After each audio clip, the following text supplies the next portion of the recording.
간절히 축복합니다. 오늘 함께 봉독하실 말씀은 에스겔 37장 1절부터 10절 말씀까지 되겠습니다. 여호와께서 권능으로 내게 임재하시고 그의 영으로 나를 데리고 가서 골짜기 가운데 두셨는데 거기 뼈가 가득하더라. 나를 그 뼈 사방으로 지나가게 하시기로 본즉 그 골짜기 지면에 뼈가 심이 많고 아주 말랐더라. 그가 내게 이르시되 인자야 이 뼈들이 능히 살 수 있겠느냐 하시기로 내가 대답하되 주 여호와여 주께서 아시나이다. 또 내게 이르시되 너는 이 모든 뼈에게 대언하여 이르기를 너희 마른 뼈들아 여호와의 말씀을 들을지어다. 주 여호와께서 이 뼈들에게 이같이 말씀하시기를 내가 생기를 너희에게 들어가게 하리니 너희가 살아나리라. 너희 위에 힘줄을 두고 살을 입히고 가죽으로 덮고 너희 속에 생기를 넣으리니 너희가 살아나리라. 또 내가 여호와인 줄 너희가 알리라 하셨다 하라. 이에 내가 명령을 따라 대언하니 대언할 때에 소리가 나고 움직이며 이 뼈 저 뼈가 들어맞아 뼈들이 서로 연결되더라. 내가 또 보니 그 뼈에 힘줄이 생기고 살이 오르며 그 위에 가죽이 덮이나 그 속에 생기는 없더라. 또 내게 이르시되 인자야 너는 생기를 향하여 대언하라. 생기에게 대언하여 이르기를 주 여호와께서 이같이 말씀하시기를 생기야 사방에서부터 와서 이 죽음을 당한 자에게 불어서 살아나게 하라 하셨다 하라. 이에 내가 그 명령대로 대언하였더니 생기가 그들에게 들어가매 그들이 곧 살아나서 일어서는데 극히 큰 군대더라. 아멘. 하나님의 살아계신 말씀입니다. 오늘은 이제 부활과 또 회복과 또한 부흥에 대해서 이제 에스겔 37장에 있는 말씀을 가지고 말씀을 드리면서 하나님의 은혜를 나누고자 합니다. 이 에스겔 37장에 있는 말씀은 이스라엘의 참담한 상황을 배경으로 하고 있습니다.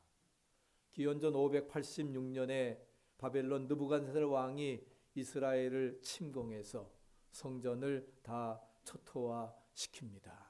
그래서 돌 위에 돌 하나 남지 아니하도록 전부 다 이제 그렇게 했고 그다음에 예루살렘 성전 안에서까지 이스라엘 백성들을 목베어서 피를 흘리게 했을 뿐만 아니라 성전의 많은 금기명들, 보화들을 전부 다 털어갔습니다.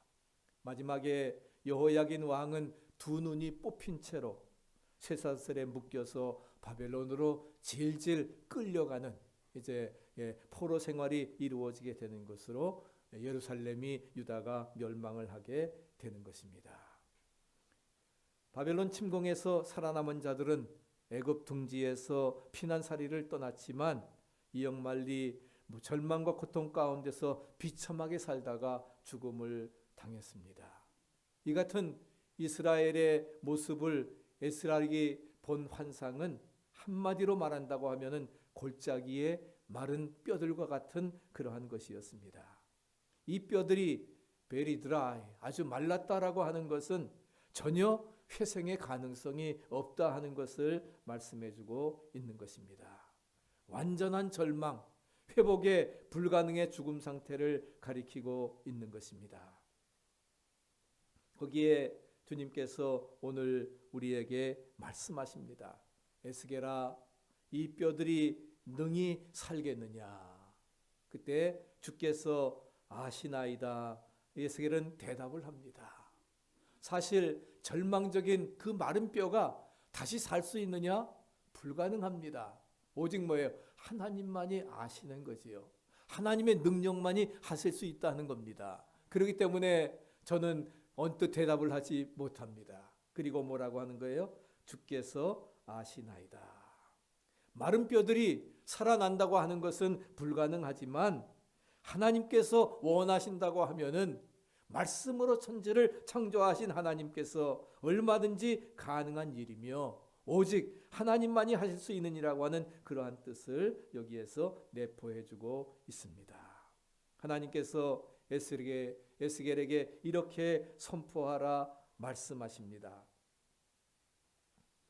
그러면서 그에게 뭐라고? 너희 마른 뼈들아 여호와의 말씀을 들을지어다. 주 여호와께서 이 뼈들에게 말씀하시기를 내가 생기로 너희에게 들어가게 하리니 너희가 살리라. 너희 위에 힘줄을 두고 살을 입히고 가죽으로 덮고 너희 속에 생기를 두리니 너희가 살리라. 또 나를 여호와인 줄 알리라 하셨다 하라. 이렇게 에스겔이 하나님의 말씀대로 그 뼈를 향해서 하나님의 말씀을 선포했을 때에 어떤 역사가 일어났습니까? 그 뼈들이 소리를 내면서 자기의 위치를 찾아가서 붙더니 힘줄이 생기고 살이 오르기 시작했습니다. 그리고 거기에 생기를 불어넣으니까 어떻게 됐어요? 큰 군대가 되었다고 말씀을 하고 있습니다. 이것을 우리가 부활, 회복, 부흥이라고 말할 수 있습니다. 레저렉션, 죽음에서 새로운 생명이 이루어지게 되고 이러한 초토화되었던 그런 삶 속에서 레스토레이션, 우리 회복의 역사가 이루어지고 또 리바이벌, 새로운 부흥의 역사가 이루어지게 되는 것입니다. 오늘 우리에게도 이런 그 부활과 회복과 부흥의 역사가 이루어지게 되기를 간절히 축복합니다. 먼저 마른 뼈들이 부활하리라고 하는 것을 말씀해 주고 있습니다. 5절의 말씀 보니까 내가 생기로 너희에게 들어가게 하리니 너희가 살리라. 6절에 너희 속에 생기를 주리니 너희가 살리라. 9절의 말씀 보니까 생기야 불어서 살게 하라. 10절에 보니까 생기가 들어가매 곧 일어나서 서는데, 또 14절에 보면 내 신을 너희 속에 두어 너희로 살게 하고. 즉 여기에서는 뭘 말씀하고 있습니까? 마른 뼈들이 분명히 부활을 분명히 하고 있습니다. 즉 너희가 살리라고 하는 그 말, 부활이 바로 에스겔 37장의 핵심이라 하는 거예요. 믿습니까? 그래서 부활과 회복과 부흥의 역사가 이제 하나님의 살아있는 말씀의 대언을 통해서 이루어지게 되는, 성령의 충만함이 임하게 되어질 때에 나타나게 되는 은혜의 역사로 이루어지게 됨을 우리에게 말씀해 주고 있는 것입니다. 오늘 나사로가 이제 죽었을 때에 그 예수님이 아팠을 때에 예수님을 초청을 했지요. 그러나 예수님이 늦게 오심으로 말미암아 이미 나사로가 죽었습니다. 죽어서 장사를 지냈습니다. 그랬을 때에 마르다가 할 말이 무엇입니까? 돌을 옮겨 놓으라. 왜 이제 오셔서, 진작 오셨으면 우리 오빠가 죽지 않았을 텐데 돌을 옮겨 놓으라 말씀하십니다. 죽은 지 나흘이 돼서 냄새가 납니다. 소생이 전혀 불가능한 그러한 상태라 아는 거지요. 살아 있을 때, 그래도 생명이 있을 때 예수님이 고칠 수 있지 죽은 자 살릴 수 없다 하는 것입니다. 그랬을 때에 그 절망의 무덤을 향해서 예수님이 뭐라고 하셨습니까? 나사로야 나오너라. 만약에 나오라고 했다고 하면은 거기에 있던 모든 시신들이 전부 다 나왔을 것입니다. 그러나 나사로만 지명에 불러서 나오라 하셨기 때문에 나사로가 수족이 배로 동인 채로 무덤에서 살아 나오게 되었고 저를 풀어 돌아다니게 하라. 놀라운 부활의 기적을 말씀해주고 있습니다. 오늘 우리에게 주신 하나님의 말씀도 마찬가지입니다. 너희의 무덤의 문을 열고 너희가 거기서 나오게 하리라. 할렐루야. 하나님이 우리의 이름을 부르시고 나오너라. 우리의 삶 속에 새로운 부활의 역사, 회복의 역사, 또한 부흥의 역사를 우리의 삶 속에 이루시리라 믿습니다. 그래서 예수님 우리에게 말씀하시지요. 요한복음 11장 25절의 말씀 우리 한번 같이 외워보실까요? 나는 부활이요 생명이니 나를 믿는 자는 죽어도 살겠고 무릇 살아서 나를 믿는 자는 영원히 죽지 아니하리라. 나는 부활이요 생명이기 때문에 나를 믿는 자는 뭐예요? 죽어도 살리라. 아멘. 주님을 믿는 자는 죽어도 살 것이고 무릇 살아서 믿는 자는 영원히 죽지 아니하는 이터널 라이프, 영원한 생명의 축복을 얻게 되리라 말씀하십니다. 우리 교회에 부는 성령의 바람, 생기의 바람이 무덤을 열고 마른 뼈들을 살려내고 새벽과 저녁마다 기도하는 기도를 통해서 바로 성령의 바람이 죽은 믿음을 살려내는 역사 이루어지게 되기를 축복합니다. 그래서 기도가 회복되어지고 죽은 기도가 살아나고 메마른 예배가 살아나고 할렐루야. 네, 그래서 뜨거운 찬양과 함께 감사의 고백, 신앙 고백이 이루어지고 그리고 정말 마른 뼈들과 같은 심령들이 살아나고 전도가 살아나는 그런 역사가. 그래서 어제 날씨가 춥지만 몇 사람이 또 하나름에 가서 전도하면서 때를 얻든지 못 얻든지 우리가 정말 죽은 영혼을 살리려고 하는 그런 귀한 역사를 이루어 나가게 하는 것입니다. 생기야 사망을 당한 자에게 붙어서 살게 하라. 그 말씀대로 생기 성령께서 우리의 심령 속에 들어가서 죽었던 모든 것들이 살아 일어서는 놀라운 역사가 이루어지기를 축복합니다. 두 번째는 생기야 들어가라. 이것은 성령의 바람을 통한 성도의 회복을 말씀해주고 있습니다. 성령의 바람이 부니까 마른 뼈들이 소리를 내면서 움직입니다. 제멋대로 흐트러졌던 그러한 뼈들이 제자리를 찾아가고 그리고 그 뼈에 힘줄이 생깁니다. 살이 오릅니다. 그 위에 살가죽이 덮이게 되었습니다. 이것은 성령을 통한 회복을 우리에게 말씀해주고 있습니다. 이제까지 우리의 형편이 어떻게 보면 마른 뼈들과 같은 그런 메마른 그러한 상황입니다. 우리의 심령도 메말랐고 우리의 믿음의 생활도 메말랐고 우리의 사랑도 정말 그리스도의 사랑이 충만해야 되는데 그 사랑조차도 어려운 시대를 살아가면서 메말랐습니다. 말로는 예수를 믿는다고 하면서도 마음에는 전혀 예수와는 상관이 없는, 마음에 주님을 모시지 않는 그러한 생활이었습니다. 그래서 열매 없는 빈 껍데기의 신앙생활에 지나지 않았는지 우리 자신을 한번 이 시간에 점검해 보시기를 바랍니다. 그러나 오늘 말씀을 통해서 하나님의 말씀이 대언되어질 때에 메마른 믿음과 사랑이 성령의 바람으로 회복되는 역사가 우리 모두에게 나타날 수 있게 되기를 축복합니다.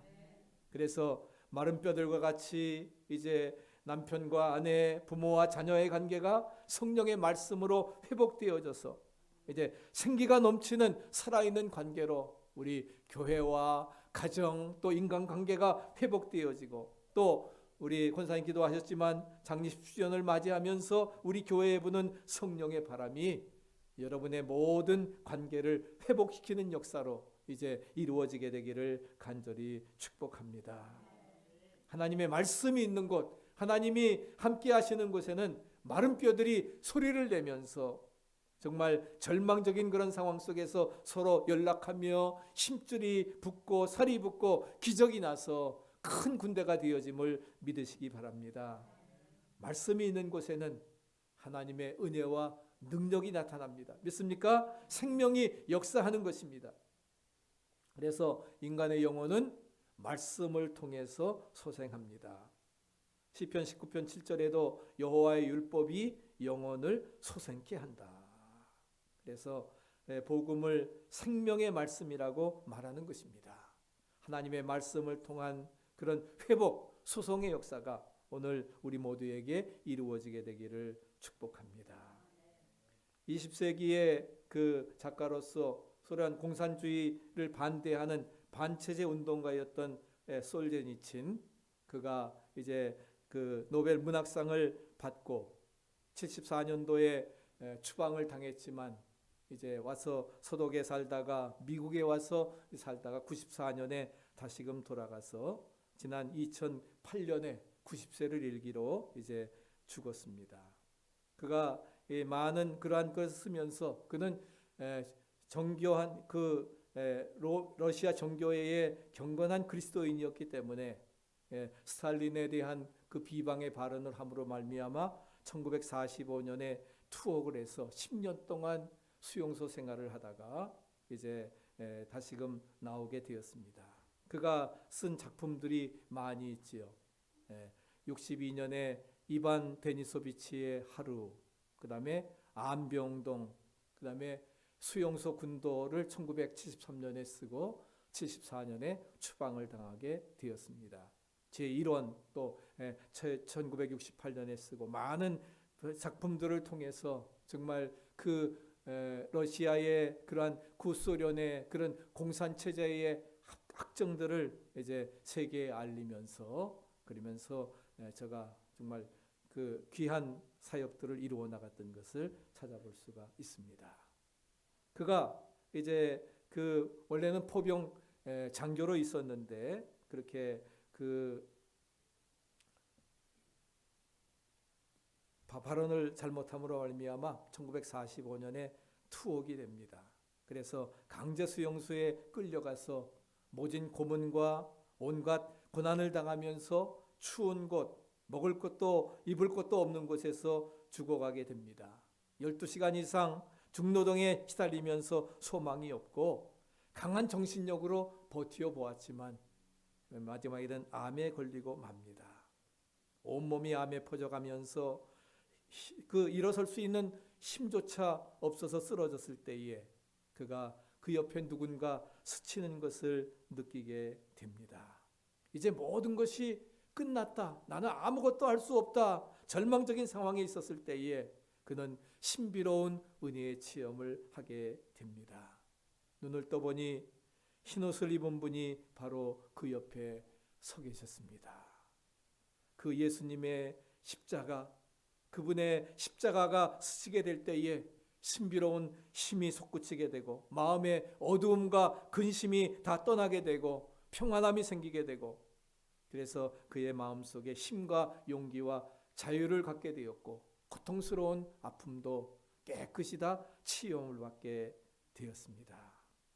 그래서 그 53년도에 이렇게 치유를 받고 그리고 거기에서 나와서 몸도 회복되어지고 이제 비록 추방을 당했지만 오히려 그것이 미국에 와서도 이렇게 살면서 94년도에 러시아에 돌아가서 그리고 지난 돌아가기 전인 2007년도에는 푸틴 대통령이 그에게 그 상을 하사하고 친히 푸틴 대통령이 여기 사진에 보시는 것처럼 이제 그 솔제니친을 방문을 해서 함께 러시아의 현재와 미래에 대해서 함께 나누면서 기쁨 가운데 생애를 마칠 수 있었던 것입니다. 무엇보다 중요한 것은 절망 속에 있을 때에 성령의 생기가 할렐루야 주님의 십자가의 은혜가 임하게 되어질 때에 저의 질병도 치유함 받고 할렐루야 정말 영적 자유를 얻는 놀라운 역사가 이루어지게 되었던 것입니다. 오늘 이 아침에 우리에게도 이런 성령의 치유 역사가 십자가 든든히 붙잡고 주님이 나타나셔서 우리의 연약한 부분들을 어루만져 주시고 할렐루야 치유해 주시고 우리를 회복시켜 주시고 온전히 놀라운 은총의 역사가 이루어지게 되기를 축복합니다. 선지자 에스겔이 외칩니다. 생기야 들어가라. 어디에 생기가 들어가야 됩니까? 우선은 우리의 믿음의 생기가 들어가야 됩니다. 생기 없는 나무는 꽃을 피울 수도 없고 열매를 맺힐 수도 없습니다. 우리의 믿음이 산 믿음이어야 됩니다. 지난 주간에 2번이나 말씀드렸던 것처럼 세상을 이기는 믿음, 할렐루야, 세상이 감당치 못하는 믿음을 가질 때에 그 믿음이 놀라운 역사를 이루어 나아갈 수 있는 것입니다. 하나님을 기쁘시게 하는 증거를 갖고 우리 모두가 산 믿음이 있어야 교회의 직분과 사명을 감당하고 주님을 위해서 십자가를 질 수 있고 십자가를 지는 자만이 정말 주님과 함께 죽고 부활의 영광에 참여하는 놀라운 승리를 체험하게 되어지리라 믿습니다. 또 우리의 기도에도 생기가 들어와야 됩니다. 기도가 없으면 응답도 없습니다. 변화도 없습니다. 기도가 죽으면 발전도 부흥도 없습니다. 아멘. 그래서 우리 박동님 전도사님 오셔서 또 우리 이렇게 기도회를 인도하시고 지난 6월 18일부터 우리가 매주일마다 매일 저녁마다 모여서 함께 계속 기도하는 모든 것이 정말 우리 이 제단의 기도의 열기가 꺼지지 아니하고 눈물과 기도로 우리가 이 제단을 지켜나갈 때에 우리 교회가 지역사회를 위한 구원의 방주가 되어질 뿐만 아니라 세계 선교의 사명을 감당하는 마지막 시대의 능력의 역사 이루어 나갈 수 있으리라 믿습니다. 그래서 기도의 생기가 없으면 생활이 죽고 신앙 인격이 죽습니다. 그렇기 때문에 우리의 기도에도 생기가 들어가야 됩니다. 성령 충만을 위해서 기도하면서 우리 중보기도가 응답의 역사 이루어지기를 축복합니다. 세 번째는 우리의 사랑에도 생기가 들어가야 됩니다. 입술만의 사랑은 울리는 꽹과리처럼 소리나는 구리와 울리는 꽹과리가 되고 예언하는 능이 있어 말씀할지라도 사랑이 없으면 내가 아무것도 아니고 아무런 유익이 없다고 말씀하고 있습니다. 사랑이 성령과 함께 역사하게 될 때에 그 사랑은 힘과 능력을 발휘해서 여러분의 마른 뼈들과 가득한 삶이 완전히 회복되어질 것을 믿습니다. 그 하나님의 사랑이 우리 마음속에 부음받아서 사랑에도 우리가 성령의 생기가 들어가게 될 때에 그 사랑이 흘러넘쳐서 정말 원수까지도 변화시키는 위대한 역사로 이루어지리라 믿습니다. 그 믿음 가지고 살아가는 것입니다. 마지막 세 번째는 이제 마른 뼈들이 부활되고 회복되어서 결국에는 큰 군대가 되어져 가는 것입니다. 이것은 이스라엘의 부흥을 말합니다. 또 이 시대의 교회의 부흥을 말하는 것입니다. 그래서 저들이 이제 완전히 포로로 끌려가고 정말 예루살렘이 다 멸망을 당하고 회파되지만은 그러나 이제 70년의 포로 생활을 끝나고 다시금 이스라엘이 약속의 땅 곧도에 돌아와서 새로운 희망의 역사를 이루어 나가고 성전을 건축해 나가는 그런 희망의 역사를 이루어 나가는 또 이 시대에 정말 주의 핏값으로 세우신 교회들을 통해서 부흥의 역사가 이루어질 것을 말씀해주고 있는 것입니다. 전에도 말씀드렸지만 교회는 최후의 이 세상의 최후의 보루임을 믿으시기 바랍니다. 네? 교회까지도 타락하면 다 끝나는 겁니다. 그렇기 때문에 우리는 그 생명력을 우리가 지켜가기 위해서 초대교회에 붙었던 성령이 단숨에 3,000명, 5,000명을 회복시키고 예수 믿게 해서 교회를 부흥시켰던 것처럼 성령은 그 권능으로 말미암아 성도들을 십자가의 큰 군사로 만들어서 이제 교회를 부흥케 하며 땅끝까지 예수의 증인이 되는 아름다운 역사 이루어 나가리라 믿습니다. 조지 바나라고 하는 리서치 회사에서 지난 10년 동안 미국에서 진지한 그리스도인들이 늘었는지를 조사했는데 그 결과는 충격적이었습니다. 10년 전에는 그래도 12%의 진지한 그리스도인이 있었는데 그 10년이 지난 다음에는 반대로 반이 줄어서 6%로 줄었다 하는 것입니다. 그러다 보니까 미국이 1년에 3,500개가 문을 닫습니다. 멀지 하든지 문을 닫든지 그런 실정입니다. 우리 한인교회도 마찬가지입니다. 한인교회도 그런 어려운 가운데 그런 가운데서 우리가 개척을 해가지고서 오늘까지 서바이버 했는데 하나님께서 이제 10년 통해서 새로운 역사 이루시리라 믿습니다. 그런 가운데 교회로서의 정체성을 갖고 사명을 갖고 우리 모두가 정말 성령으로 충만하고 사랑으로 충만하고 믿음으로 기도로 은사로 충만하여 하나님이 원하시는 아름다운 사역을 이루어 나가야 되리라 믿습니다. 그래서 우리 교회에 부는 성령의 바람이 반드시 여러분들을 하늘 그 능력 있는 큰 군대로 사용하셔서 사탄 마귀의 괴계를 다 물리치고 교회를 부흥케 하는 역사로 이루어지게 하시리라 믿습니다.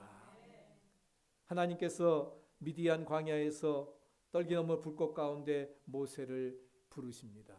요즘 보니까 정말 버닝 부시 떨기나무라고 부르는 아주 새빨개 져가 너무나 아름다워요. 아름다운데 정말 불이 타는 것과 같이 그런 아름다움을 보게 되는데 불꽃 가운데 말씀하시면서 그래서 저를 이제 그 애굽에 가서 사역자로 그래서 이스라엘을 해방시켜 하나님의 큰 군대를 만들었습니다. 하나님의 말씀을 받는 자들을 변화시켜서 하나님의 큰 일을 할 수 있는 하나님의 군대로 만들어 주는 것입니다. 하나님의 말씀은 자신을 쓸모없는 인생이라고 생각하는 사람들에게도 희망의 역사를 주는 것입니다. 왜? 하나님의 말씀을 에스겔이 대언했을 때에 거기에 뭐예요? 생기가 들어가게 되고, 할렐루야. 그 말씀의 역사가 그 말랐던 뼈들이, 죽었던 뼈들이 붙어서 힘줄이 생기고 살이 오르고 살갗이 붙고 큰 군대가 되어서 희망의 역사를 이루어 나갔던 것을 찾아볼 수가 있습니다. 그런 믿음을 가지고 우리는 삶을 살아나가야 되리라 믿습니다. 요즘에 이제 풋볼 경기가 또 축구도 이제 많이 저기를 하는데, 인류 역사상의 최고의 그러한 축구 선수는 뭐니 해도 브라질의 펠레입니다. 펠레가 지금 이제 1940년생이니까 78세가 됐습니다. 78세가 됐는데, 그래서 FIFA에 의해서 그 세계 축구 대사가 되어지고, 그가 18살 1958년, 62년, 66년, 70년에 그 월드컵에서 정말 브라질을 바로 세계 축구의 월드컵의 그러한 그 조국의 승리컵을 안겨주는 그런 귀한 역사를 이루어 나가게 되었습니다. 그 펠레의 아버지는 병원 화장실을 청소하는 청소부였습니다. 집이 가난했습니다. 근데 축구를 좋아하는 아버지가, 그의 아버지는 그가 축구에 자질이 있다고 하는 것을 알고 이제 그 어려운 환경 속에서도 펠레를 축구를 시켰습니다. 근데 이 펠레가 어린 소년 시절에 담배를 피우다가 아버지에게 들켰습니다. 호기심이 생기잖아요. 그래서 담배를 피우다가 걸렸어요. 그랬더니 정말 제대로 먹이지도 못하면서 아들에게 축구를 시켰는데, 그 아들이 담배를 피우니까 그 아버지 마음이 어떻겠어요? 그래서 하루는 낡은 지갑에서 돈을 꺼내어 그에게 주며 말합니다. 자, 담배 한 갑 값이다. 얼마가 되나요? 요즘 담배가 얼마인지 모르지만 한 5불이라고 합시다. 5불 주면서 담배 한 갑. 자, 아버지 말을 잘 들어라. 내가 담배를 피우고 술을 마시며 축구를 하면 너는 절대로 세계적인 선수가 될 수 없다. 축구를 하려면 90분간을 피곤을 모르고 뛸 수 있는 체력이 있어야 되는데, 90분간 피곤을 모르고 뛰려면 술, 담배에서는 안 된다는 거예요. 우리 풋볼 선수 하는 사람 절대로 술, 담배 안 합니다. 심지어는 카페인도 안 마십니다. 저희 데니엘도 운동할 때 보면 콕 안 마십니다. 왜? 이런 것들이 운동하는데 큰 치명타라 하는 것입니다. 그러면서 술, 담배를 하면 몸이 망가져서 뛸 수가 없는데, 자, 5불 주면서 너 이 돈으로 담배를 즐기면서 무명하게 사는 사람이 되겠니? 아니면 담배를 끊고 술을 끊고 세계적인 선수가 되겠니? 5불 주면서 그렇게 말했을 때에 펠레가 아버지 앞에 무릎을 꿇고 돈을 돌려주면서 말합니다. 아빠, 이제는 절대로 담배 안 필게요. 술 안 마실게요. 그리고 그때부터 술과 담배를 딱 끊고 체력을 연마해서 연습해서 17살에 세계 최고의 선수가 되었던 것입니다. 그래서 축구의 대사가 된 거예요. 정말 그 펠레가 그 바나나 킥은 굉장히 유명하지요. 어느 누구도 흉내낼 수 없는 축구의 왕이 되었던 것을 찾아볼 수가 있습니다. 아버지의 조언을 받아들여서 그렇게 순종함으로 인해서 세계적인, 정말 세계의 축구 선수가 되었다고 하면은, 하물며 하늘 아버지의 만물을 창조하신 전능하신 하나님의 말씀을 받아들여서 순종한다고 하면은 우리가 못할 일이 뭐가 있겠습니까? 아닙니까? 아멘. 우리가 정말 하나님의 말씀대로 순종해 나갈 때에 우리에게는 놀라운 역사 이루어 나갈 수 있으리라 믿습니다. 무슨 일을 하든지 말씀을 듣고 그대로 받아 실천하면, 우리가 절망적인 환경 속에 있다 할지라도 비록 뭐예요? 정말 에스겔 골짜기와 같이 완전히 시체가 그 마른 뼈들만이 있는 그런 에스겔 골짜기라 할지라도 하나님의 말씀이 임하고 생기가 임하게 되어질 때에 그들이 살아나게 되고 큰 군대가 되어지는 것처럼 하나님의 말씀에 흥왕한 역사가, 말씀은 살아있고 운동력이 있어 우리의 영과 혼과 관절과 골수를 찔러 쪼개는 그런 놀라운 축복의 역사로 이루어지리라 믿습니다. 혹시 마른 뼈와 같은 절망적인 상황에 있어도 하나님이 함께 하신다고, 제가 진짜 비춰줍니다. 우리가 하나님이 함께 하신다고 하면은 된다고 하는 그런 믿음을 가지고 소망을 가지시기를 바랍니다. 그럴 때에 우리 모두가 모든 것을 이겨나갈 수 있습니다. 나는 약하지만 내게 능력 주시는 자 안에서 내가 모든 것을 할 수 있느니라. 하나님의 권능을 의지하세요. 성령의 도우심은 세상의 어떤 도움보다도 강력합니다. 성령의 충만을 사모하십시오. 하나님 말씀은 살았고 운동력이 있어 우리를 변화시켜 주십니다. 이제 성령의 바람이 불고 하나님의 말씀이 떨어지게 되면 한 인생이 부흥하고 가정이 부흥하고 교회가 부흥하고 나라 민족이 부흥하는 역사로 이루어지리라 믿습니다. 2018년 결산하면서 이런 놀라운 부흥의 역사가 이루어지게 되기를 축복합니다. 그래서 이제 우리 교회와 여러분의 가정이 부흥되고 이 시대의 사명을 잘 감당하는 여러분들 기수가 되어서 이제 부활의 역사와 또한 회복의 역사와 부흥의 역사가 이제 교회를 통해서 온전히 이루어지게 되기를 간절히 축원합니다. 460